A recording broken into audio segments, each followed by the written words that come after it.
This podcast is brought to you by the Islamic Center and NYU. For more information, visit our website at www.icnyu.org. أعوذ بالله من الشيطان الرجيم. بسم الله الرحمن الرحيم. الحمد لله رب العالمين ولا حول ولا قوة إلا بالله العلي العظيم. والصلاة والسلام على أشرف الأنبياء والمرسلين وعلى آله وصحبه أجمعين. ونشهد أن لا إله إلا الله وحده لا شريك له. ونشهد أن سيدنا مولانا محمدا عبده ورسوله. In the name of Allah, the gracious, the merciful, all praise is due to Allah, the Lord of the universe, the master of the day of judgment. I bear witness and testimony to the oneness of Allah, to His magnificence, His omnipotence, His might, His glory, to His being the creator and sustainer of all things, the giver of life, the guider of hearts, the master of the day of judgment. And I bear witness to the fact that Muhammad ibn Abdullah sallallahu alayhi wa sallam is His servant and final messenger, and the peace and blessings of Allah be upon him and upon all those who choose to tread His path until the last day. It is said that everything and all things in creation essentially have a common link, and that each one of us is an abd. And this term is quite often utilized in defining our relationship with our Creator, that Allah Azza wa Jal is Rabb and we are abd. But to understand the nuance of what this term means and how we can seek to embrace it aspirationally, the most baseline understanding of what it means to be an abd is that you rely upon something for your existence, that you are not self-sufficient, and not any one of us and anything in creation suffices itself to the extent that we don't need something to be. And so everything in creation is an abd. And then that definition gets narrowed to a second frame, where you can choose actively to be an abd of whatever it is that you might want to be. What our tradition teaches us is that you want to be an abd of Allah. May Allah make us from amongst them. You'll see throughout creation those who become the ibad of so many things. People worship wealth, and they go now on a journey where they seek to pursue the world, and in pursuit of it become subservient to it, where none of it is ever enough. People worship physical beauty, and as they age and get older, they die 1,000 times again and again and again. For the fragility of the physicality of the body of this world that is a part and will remain in this dunya, simply as a vessel of the soul in which we were placed in it to begin with, becomes hard to then reconcile that there's not a way for us to be able to maintain that sense of beauty that we worship. And so many other things that can have us in a place where our orientation is not towards what is inwardly rendering contentment. And for you and I to think about what is it that we actually turn our attention towards? What is the qibla that we have identified for ourselves if it is not in the direction of the divine? And this word abd becomes the base of all of it. You start to think for yourself, as a title, do I want to embrace it? In Sura al Furqaan, Allah Azza wa Jal, He talks about the ibad al-Rahman. May Allah make us from amongst them. Wa ibad al-Rahman, He says, الَّذِينَ يَمْشُونَ عَلَى الْأَرْضِ حَوْنًا. That the ibad al-Rahman, the servants of al-Rahman, they're the ones who they walk on this earth with humility. And in these verses, He gives anywhere from 11 to 13 different traits of the ibad al-Rahman, traits that you want to aspire towards. But fundamentally, as we look at them and go through them in the coming weeks, the primary construct that first has to be understood is, what does it mean to be from the Ibad al-Rahman? You go back to that definition. Everything is an abd. You want to consciously decide what it is that you are a worshiper of. The word abd can be made plural in two different ways.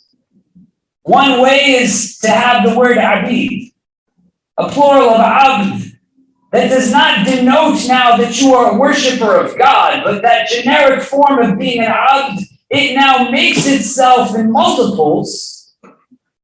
But in ibad, you have a plural that is in particular one that is a worshiper of Allah. And very purposefully now it is aligned with Ar-Rahman. And Allah Azza wa Jal, He could have identified and created a construct that could have been rooted in anything. He could have said Abdullah, he could have said Abdul Khaliq, he could have said Ibad Allah, or Ibad al-Khaliq, Ibad al-Latif, Ibad al-Wadud. He could have said anything. But he said Ibad al-Rahman. And the verses that come after, the characteristics that they identify and define, these are characteristics that have the opportunity to be apparent.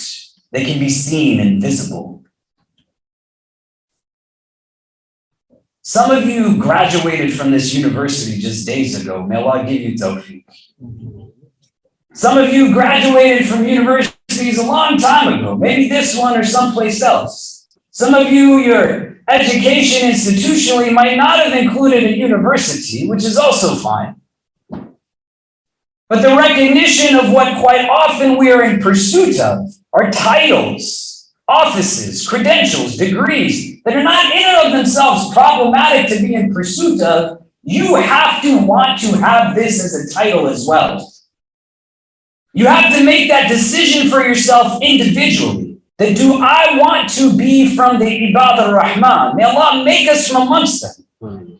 Do I want to be in such a place that when I move through this earth, the title and recognition that comes from now observable characteristics that I have give indication to the world around me that the one that I am subservient to is the source of all mercy and compassion? That's the first thing that has to be recognized. If you've ever studied a book of tafsir, you look throughout what the Mufassirin say. When they look at Sura al Furqaan, they jump immediately for the most part. الَّذِينَ يَمْشُونَ عَلَى الْأَرْضِ هَوْنًا. They start to describe what that means. You can't bypass this label. And deeply you start to think, why did Allah align being with His most select righteous servants, the divine name of Ar-Rahman? Do I want it for myself? The way I want to be known as a doctor or a lawyer, the way I want to be known as an entrepreneur or an activist, the way I want to be known as somebody's husband or wife or a mother or a father. None of these things are bad. None of these things are wrong. Don't think about it simplistically. But the thing that you desire the most to be known as, the things that keep you up late at night that you are making dua for, the titles and categories that you want to be able to be found in, you gotta want this as bad as that. In order to then say, this is what I want to be pursuant of, in addition to everything that I'm chasing after. Just picture in your head, what do you think someone who is Abdur Rahman would look like in the way that they engage people? You think those that are from the Ibad al-Rahman, they're racist? Do you think those that are from the Ibad al-Rahman, they lie and they cheat and they gossip? Do you think the Ibad al-Rahman are those that you couldn't trust, those that you couldn't engage in a promise or a contract with? Do you think they speak poorly about you behind your back? Do you think they mock you and ridicule you? Do you think that they engage in all kinds of futility? No. We think about what rahmah is. In our tradition, the nuance gets lost in English because it's not just mercy. And mercy in and of itself evokes in a supremacist society a notion that is attached deeply to penalty and in the aftermath of something that is negative. It's reactive, necessitates now a sense of justice that is already structurally rooted in a system that is iniquitous. That's how most of us unconsciously understand what mercy is. I'm going to be merciful to you, even though I could do something that could ruin your life. Rahmah embodies love. It embodies compassion. It embodies mercy. It embodies softness. It embodies gentleness. And the divine name Ar-Rahman, it is constructed grammatically in a way that no other divine name that we are taught of Allah is actually constructed. That alif noon that exists at the end, it denotes an emphaticness. And Allah's rahmah is Ar-Rahman is distinct from his rahmah is Ar-Rahim. Because Allah is Ar-Rahman, that rahmah is unconditional, goes to everybody. So Ar-Rahman's rahmah is for those who believe in him and those who do not believe in him. Allah's rahmah is for the best and worst and everything in between. Allah's rahmah is Ar-Rahman is without qualification. It's emphatic.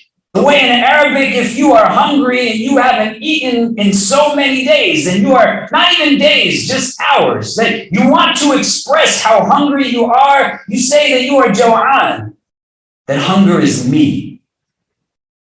If we came in here and everybody just sat down and nobody did anything to clean up and you watched everybody else and I came and shook you and I said, you are so lazy, man, that you are kaslan. It's that same fa'alan form, that laziness is you. You're super exhausted. You studied for the last week to write papers that you should have written a month ago. When I graduated from here, I wrote my honors thesis 3 weeks after graduation. So I'm not hating on you, I did it myself. Look at where I am now. And that's your fault, because you're listening to what I'm saying. So what does that have to say about you? You're so tired and you're just exhausted and running on empty. You say, Ana ta'ban, the tiredness is me. That's how Rahman is, prevailing quality of Rahman. That's what I want to be the servant of. That's what I want to be submissive to. That's what I want to be in a place of when I'm making decisions and I'm making choices. I'm in recognition now of a divine entity. You can believe in God. You can believe that God created you. That doesn't mean that you believe in him as Ar-Rahman. In Sura al Furqaan, he's now giving this as a description of the most choicest of his servants, the righteous amongst them, the ibad, that they're the ibad of Ar-Rahman. May Allah make us from amongst them. The very first hadith that we are taught when you study in this tradition is the hadith of Rahman. Ar-Rahimuna yarhamuhum Ar-Rahman, yarhamu man fil ard, yarhamu man fis sama. The merciful one is merciful to those who are merciful. Be merciful on the earth. The one who is in the heavens will be merciful to you. You start to engage in a value-driven mode of existence. And step one in looking at these verses and similar verses and sets of verses in the Quran. There's about 5 different places in the Quran where Allah gives us lists, characteristics, descriptions of people of Iman. This is one of them. You think deeply about it now, and then you make definitive intention that says, I'm going to embrace implementing this into the course of my lived existence. Because the same way I want to be a father, I want to be a mother, I want to be a husband, a wife. I want to be a leader. I want to be a CEO. I want to be a doctor. I want to be a lawyer, my own business owner, whatever it is that you aspire to be. May Allah give you tawfiq in it, and may He make us from amongst those who are never afraid to dream. You got to break out of the shackles of dunya and put aspirations now in titles that will elevate your name, not just in this world, but it will give your name the opportunity to resonate in one supreme, announce throughout all the heavens that that servant of mine is from the Ibad al-Rahman. You got to want it in order to then chase after it. الَّذِينَ يَمْشُونَ عَلَى الْأَرْضِ هَوْنًا is the first part now that these verses start to speak about. Yamshuna means that you are walking ala upon the earth, al-ard. Hauna with ease, gentleness, humility. That won't make us from amongst them. There's two things that you can take from this. One, that these Ibad al-Rahman, they are what? Those that yamshuna, they are walking. You can't get to the depths of this deen if you're just sitting all the time. It's not a religion that tells you that you go and just live on your own and you are away from everything and that somebody else is going to get up and do what it is that only you can do. The Ibad al-Rahman are not just those that walk gently, but in order for you to tread the earth with humility, you got to be moving in the first place. You don't stand still. You don't sit and get stuck and live with the same monotony again and again and again. And the advantage of being in the present moment and you are not stuck in a past that you can't change, but you learn from it so that tomorrow looks different from today, is that you want to be the believer whose state is malleable, that the tradition teaches us that the believer's state is such that it changes 40 times in a day. And the one who has no belief, they're the same for 40 years in a row. So I want to grow. I want to learn. I want to move. The word Sharia is a path to water. The word Sira is a path. The word Tariqa is a path. Everything is about movement. Everything is about going. So get up and do something. That's what the Ibad al-Rahman do. Yamshuna, they walk. It doesn't say they sit still. It says they're going. Your Prophet, sallallahu alayhi wasallam, of the many depictions that are given to us in the hadith, kana Quran yamshi, that he was the Quran walking, talking, personified. It's the same word. He moves. He lives it. And he does that of the Quran. So it's not I get up and I go and I live the same day again and again and again. And then it bleeds into a week and then a month and then a year and then 5 years and 10 years. The Quran says that Allah Azza wa Jal is the one that made the earth dalul for you. In Arabic, the word dalul, it refers to an animal that's a beast of burden. A donkey, a mule, something that carries your luggage with obedience. And he's saying the earth was made dalul for you in this way. Famshu fi manakibiha. Again, walk upon its shoulders. Look at the illustration in the Quran. Ar-Rahman is telling you that he gave you the gift of this earth, not so that you just sit still and don't do anything. But you get going, man. You get done what you have the ability to. And then when you do it, يَمْشُونَ عَلَى الْأَرْضِ هَوْنًا, that they're doing it with humility, with gentleness, with ease. Not an atom's weight of arrogance is going to give entrance into Jannah. May Allah protect us from it. The place that is the epitome of purity will not tolerate anything that is impure. And so when you walk with dignity, you walk with a sense of respect, you walk with a sense of humbleness. It doesn't mean ever you are somebody's doormat. And you don't want to take Allah's words as a way to weaponize against somebody in the sense that if you know they are being oppressed or abused, or you yourself are abusing them, that you throw this verse in their face that says you're supposed to be humble. That's not what it's saying. But in the most generic sense, that when you go through this earthly existence, you walk now with a distinction that makes you separate, not in the physical sense or devoid of love, but it makes you separate from the rest of creation. That you understand your role as an ab, and it gives you the ability now to recognize with love and care and affection all of those who engage in a sphere of existence with you. Can we have everybody just move up, come in close?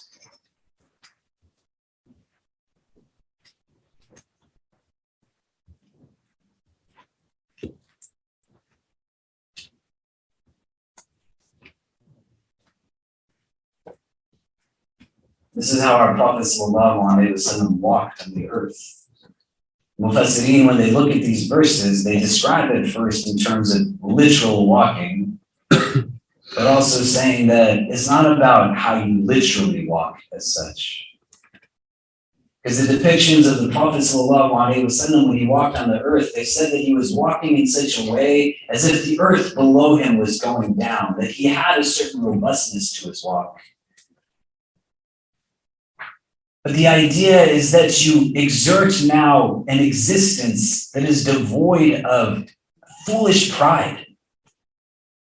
And it's not just in terms of what is the generic, but situationally, because our Sharia, as well as our system of ethics, defines for us now the opportunity to utilize our aql to see and understand circumstances that necessitate situational ethics. Why do you talk to certain people who are of different races from you in different ways than others? Is that what the Ibad ar-Rahman would do? The ones who walk on the earth with humility. Why does somebody get your smile, but somebody else will not get your smile? What does somebody have to look like in order for you to not assist them or help them? Do you relish in the opportunity to elevate yourself by denigrating somebody else? Or are you gentle? Are you kind? Do you have care? Do you have compassion? I don't know the next time I'm giving the khutbah, probably next week or the week after. But in that, we'll talk about the next verse that speaks about tahajjud, qiyam, prayer. Allah's talking about character before he's talking about ritual. The first category that he's telling you that you want to identify yourself as the characteristics of the Ibad ar-Rahman is not about putting your head on the ground or fasting or giving in charity or these types of things that sometimes we equate religion to fully being. He's saying the first thing that's important is how you treat people, how you engage them. It's not a joke. It's a reality. The companions, they asked the Prophet ﷺ, what do you say of a woman who engages in extra prayers and fasts more than the month of Ramadan, gives in charity, does a lot of good deeds, but her neighbors are not, they're hurt by her tongue. She harms people. The Prophet says, without hesitation, "La khayra fiha hiya min ahli an-nar," that there's no good in her. She's from the people of Jahannam. May Allah protect us from her. They say, what do you say about someone? The depictions that they give. They're just doing basic prayers, minimum requirements, but they don't hurt anybody. He says, hiya min ahli al-jannah, that she is from the people of paradise. May Allah make us from amongst them. It's the filter, the category that you want to think about. They're walking with humility. They're walking with a sense of real respect and dignity. You're able to do that without letting anybody walk all over you. It gets now attached to the latter part of the verse, that after it says that you are from amongst those who walk with humility, continues and says, and when they are spoken to by the jahilun, those who are ignorant, they say salama, qalu salama. When idha is used here, it's not meaning if, but it means when. Inevitably, you are going to meet people who are going to be jahil. These verses also give indication you do not want to be the ignorant person that somebody is saying to you, salama. And you might say that, well, I'm not like that, but you gotta think deeply. This is not a joke. Akhirah is real. You're gonna stand in front of Allah one day. And on a day where the goat that has no horns is given restitution in exchange from the goat that had horns, what are you gonna do for every heart that you hurt because you spoke too poorly? Jahiliyyah is not about an absence of degrees or things to that extent. Jahiliyyah, in our tradition, the jahil is the person that doesn't use their aql, their intellect. You can be crazy smart and still be stupid. So you don't want to be, firstly, from amongst the jahilun, that the verse is saying that Ibad al-Rahman, when they engage them saying to them, peace. It also doesn't mean that if you go now on the street and you meet somebody who's annoying, that you're literally saying to them, salam, salam, peace, peace, peace. That's not what it means. But you maintain a sense of composure. You have what in our tradition is called hilm. And the Prophet ﷺ, he was the most forbearant of people. Kana ahlam al-nas, the hadith says. When people would rally him up or try to engage him in a way where companions would stand to go and beat down the people who were speaking poorly to the Prophet, he would sometimes laugh and smile and say, let them be. He stands at Uhud and they pierce his blessed face and the blood is dripping from it and he jumps to catch the blood in his hand and they say, what are you doing? And he says, those people, the ones who hurt him in that way, they would not be able to handle what would happen to them if this blood hit that earth. He would make dua in that moment, Allahumma gfirli qawmi fa innahum la ya'lamun, that, oh Allah, bestow your maghfirah upon my qawm, not my ummah, but my locale, my people, they don't understand. The word to dream in Arabic has the same root. The word for intellect in Arabic, hilm, has the same root as halim. When a baby is being suckled, if you've ever had a little child in your life that is crying, it needs to be nursed, it's hungry, it's screaming its head off. And now when the mother raises it to her chest and gives it milk, and it's in a state of calm, the same derivation, the same root. That's what forbearance is. That's what this hadith is talking. This is what this verse is telling us, that you gotta be in control. You don't let the emotions control you. And then you make choices, and it's inevitable. People will come and say dumb things to you. You talk to them based off of who you are, not who they are. You engage them with a remembrance of who your teacher is, sallallahu alayhi wa sallam. I'm going for Umrah, inshallah, in about 10 days. Make dua that it works out, and anything you all want from there, let me know. But all of you and your loved ones will be in my prayers. Yesterday, I realized that I had to get a meningitis shot. And I haven't gotten a meningitis shot, I think, ever in my life. We go for Umrah, we go for Hajj. Somehow in my passport, there magically appears a sheet that said, meningitis shot delivered. And so I went to actually get this shot. And yesterday, I'm wearing my sweatpants. I got on a lime green t-shirt with yellow letters on it, and I'm wearing a black ICNYU zip-up hoodie on my head. And I got some flip-flops on that are also some random color. I walk into Target that has a pharmacy. My wife told me to get 2 blocks of cheddar cheese, and I needed some Cascade detergent for our dishwasher, because she also said that is the only detergent you're allowed to buy, and I just do whatever she tells me to. And there's a pharmacy, and I said, I need a meningitis shot. And so I walk up to this woman in my hoodie, random colors, nothing's matched. I got 2 blocks of cheese and a Cascade thing in my arm. I said, excuse me, do you have a meningitis shot that I could have from your pharmacy? She said, what? I said, I need a meningitis shot. And then she looked at me, literally up and down.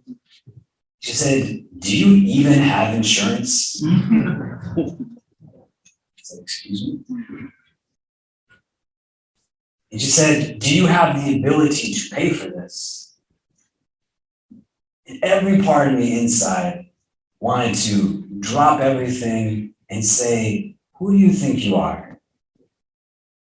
So I took a breath and I still said, who do you think you are? But not in the way that I was going to say it a few minutes before. Because you can get your point across and you can let people know that they have no right to talk to you in a certain way, and you still maintain your sense of dignity and respect.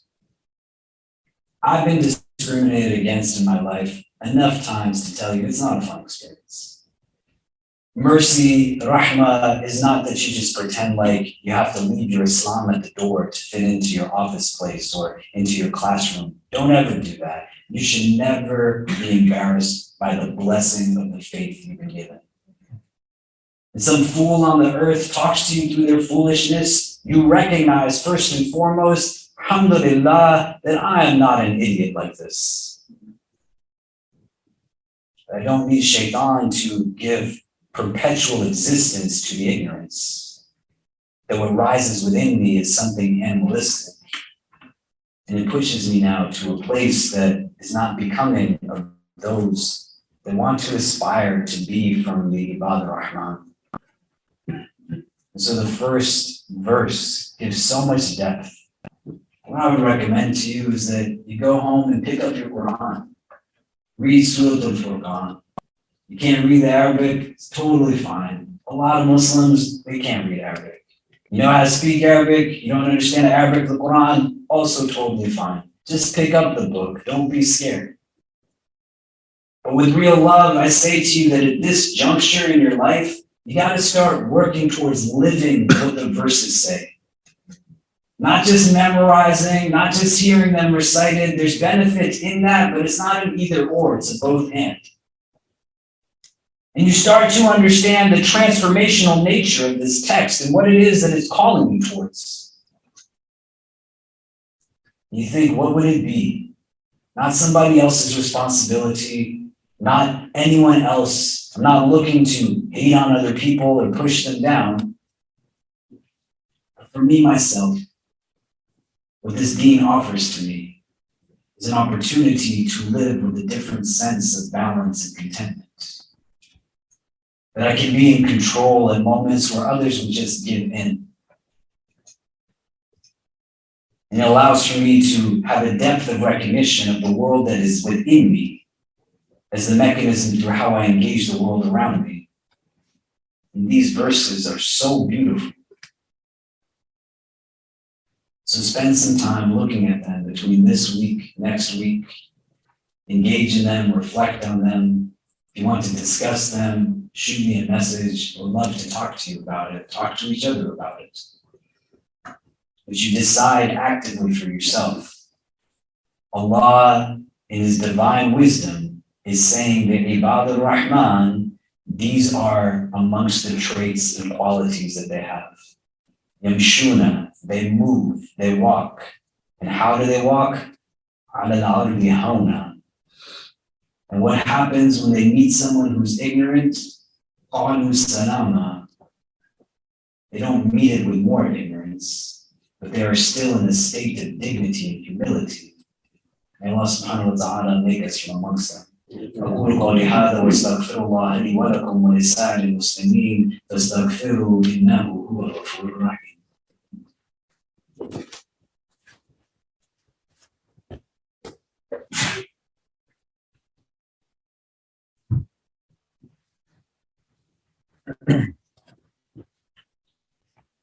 إن الحمد لله نحمده ونستعينه ونستغفره ونؤمن به ونتوكل عليه ونعوذ بالله من شرور أنفسنا ومن سيئات أعمالنا من يهده الله تعالى فلا مضل له ومن يضلل فلا هادي له ونشهد أن لا إله إلا الله وحده لا شريك له ونشهد أن سيدنا مولانا محمدا عبده ورسوله. Alhamdulillah, we're blessed to return back to this space. It's the first time the Jummah prayer has been prayed in this room since probably the early part, March of 2020, I would say, right? And the first time we prayed Jummah in this room was in 2012.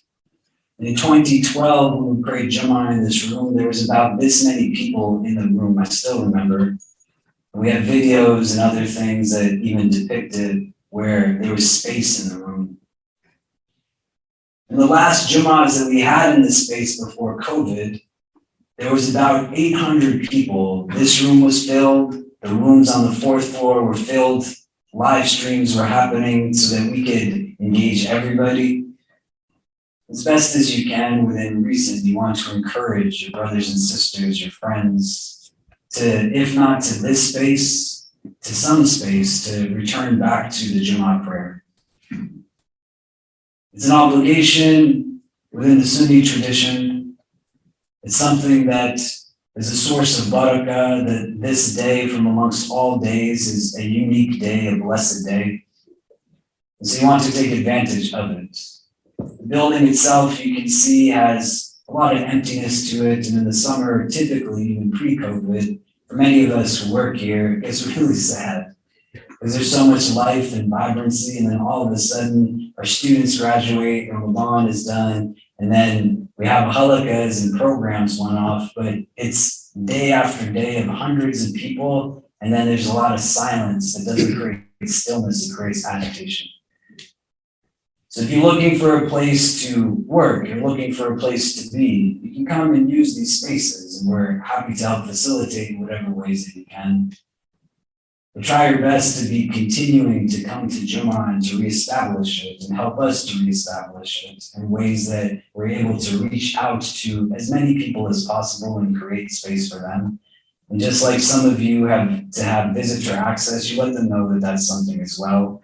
For those of you who have visitor access, today your visitor access technically expires, and we're extending it through August 31st. So look out for emails from NYU's Campus Safety Office, which will either ask you to re-upload your vaccination cards over the next few days, or they will simply say that your current cards are enough and they'll let you know it's been extended. If you're a student who's graduating, it's going to sting a little bit, but at some point soon, you're going to also have to apply to get visitor access to the building. And I don't know when that'll be, but just look out for that also is something that needs to be done. We've resumed our halakas. Tonight, Dr. Marwa is going to be doing a halakah on emotional mental wellness. It's really amazing. Start at 6 p.m. in the Musalla on the fourth floor. I'm doing one on Monday nights. Sheikh Sahib Webb is doing one on Tuesdays and Wednesdays. The coming Wednesday, he's going to be talking about abortion and the abortion debate and what that means from a Sharia standpoint. Sheikh Faz Jafar does it on Thursdays. He's doing Tafsir Sura al Furqaan right now. You should come to all of them. All of ours start at 6:30, other than Dr. Modwes, who's at 6. And then throughout the coming months, we're going to start to reestablish other programs that we've been doing pre-COVID with our convert community, our professionals community, our women's initiative, so much else. And so we'll need your help to execute and facilitate those. And then lastly, after Jummah today, once we're done with our prayers and we prayed your Sunnah and Nawafil, we have lunch for the community. So please stick around and be in the space, inshallah, so we can all eat together. Alhamdulillah, it's amazing to be able to pray in this room again with you all. I pray, inshallah ta'ala, that there's no further disruptions to our Jummah convenings in this community. I'm so grateful that you all are here, that we're able to do this together. And inshallah, this will be the first of many times, and the Jummah will continue to grow again and be a source of benefit for Allah's creation. إن الله وملائكته يصلون على النبي يا أيها الذين آمنوا صلوا عليه وسلموا تسليما اللهم صل وسلم وبارك على سيدنا محمد في الأولين وفي الآخرين. اللهم صل وسلم وبارك على سيدنا محمد وعلى آله وصحبه وبارك وسلم يا أرحم الراحمين. اللهم إنك عفو كريم تحب العفو فاعف عنا. يا مقلب القلوب ثبت قلوبنا على دينك. اللهم اجعلنا من المخلصين. اللهم اجعلنا من المخلصين. اللهم اجعلنا من المخلصين. We begin this supplication in your name, Ya Allah. Beseech you to send your choicest salutations upon your most beloved, sallallahu ta'ala alayhi wa sallam. We ask that you shower your infinite mercy upon this gathering, granting each and every one who is present here in our loved ones only the best in this world and the best in the next. We ask, Ya Allah, that if all of us are meant to be together only at this time, at this place, whether we are young or old, male or female, regardless of our race, our ethnicity, our social class, our country of origin, our cultural heritage, whether we are Muslim or come from a different walk of life, Ya Rabbi, if our individual hearts are meant to be in the presence of all other hearts that are gathered here only at this time, at this place, and gather us all together again in the best of places in the world beyond this one. Increase us, Ya Allah, in all that is good. Increase us in courage, compassion, and confidence. Protect us from any affliction, anxiety, or anguish. Remove from our hearts any feelings of bitterness, jealousy, animosity, or envy. Grant us hearts that are filled with understanding and hope. Hearts that are deep in your remembrance. For indeed in your remembrance do hearts find rest. We ask, Ya Allah, that you make us from amongst those who bring benefit to your creation, and put into our hearts a desire to be from amongst those who are counted as the Ibad al-Rahman. We ask, Ya Allah, that you make us from the best of your righteous servants, and that for each and every one that comes into interaction with us, that we serve as a reminder not simply of your existence, but of your mercy, of your love, of all the good things that are only in this world because of you. We ask, Ya Allah, that you make us the reason people have hope in this world, and never the reason that people might dread it. That you keep us in a state of control and calm. You keep us in a state where we are in control of our decisions. When we meet those who undoubtedly will seek to agitate, to hurt, to irritate us. Protect us, Ya Rabbi, and send us only those who will be the best of our supporters and helpers in our journey towards you. Protect us always from hearts that are not humble, tongues that are not wise, and eyes that have forgotten how to cry. Forgive us for our shortcomings and guide and bless us all. ربنا تقبل منا إنك أنت السميع العليم وتب علينا يا مولانا إنك أنت التواب الرحيم وصلى الله تعالى على خير خلقه محمد وآله وصحبه أجمعين برحمتك يا أرحم الراحمين وأقم الصلاة. If you would like to listen to more, please donate to www.icnyu.org/donate. For more of our virtual programs, go to www.icnyu.org/classes. If you have any questions, email us at info@icnyu.org.